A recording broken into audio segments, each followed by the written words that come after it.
So mga bakla, dahil bawal pa nga mag-cellphone si Sab, biniisip ko, ibili ko kaya siya ng Apple Watch para matatrack ko kung nasan siya, matatawagan niya ako pag may kailangan siya, pag may naiiwan siyang ganto-ganyan. Hindi man ako laging busy ngayon kasi wala naman na akong pasok. Kaso sabi ko, ang mahal ng Apple Watch, kahit yung pinakamura, I think is mga nasa $300. Tapos, si Sab, dahil nga, alam mo yun, baka mamaya, bigla na lang umuwi, wala na lang sa kamay niya. So, ayaw natin mangyari yun. Kaya bumili ako ng mas mura. Ito ay $170, pero dahil nga, may promo yata ang T-Mobile ngayon. So, parang $15 per line, per month, kasama sa binabayaran ko. So, meron din itong sariling phone number. Ang kagandahan nito, mga bakla, ito sponsored Ang kagandahan nito, natatrack niya yung steps mo, yun yung unang nasa screen. Yun nga, matatawagan niya ako at si daddy niya. Dalawa lang yung allowed na contacts dito. I think pwede din yata yung iba, pero I don't know. Pero dalawa lang talaga ang Tapos, meron din siyang camera. Ang ganda ng camera niya. Ang ganda ng, tinan mo, mag-selfie kami.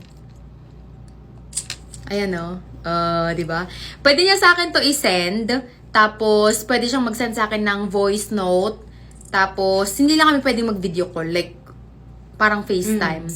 And then, meron din tong alarm. Meron din siyang calculator na hindi pwedeng gamitin ni Sab kasi pinag-aaralan mo ang math dahil pagdating ng araw, hindi ka magiging dependent sa calculator. Kala mo naman. Meron din siyang 4 na games, pero kapag nasa school siya, hindi niya makakalikot to. Pag nasa school siya, naka-school mode. So, wala naman na yung wala naman na yung, may alarm dito Hindi ko lang alam kung paano, ayan. Mag-add ako ng alarm, para hindi ko na siya gigisingin. Anong ilalagay ko dito? Nakakatawa naman pala to. Paano i-click yung back? Ayan, alarm. Wow. Sabihin ko, gising na anak. Ay, magta-type pa ako. Sabihin ko na lang, alarm. Alarm. Dapat di ko na lang binuro yung kanina. Alarm. Game. Ayan. Tapos, everyday to. Ay, hindi. Monday, Tuesday, Wednesday, Thursday, Friday, next. Wag nang mag-i-snooze. Kailangan pag-alarm, gising agad. Paano i-change yung Ay, hindi naman na-change yung oras.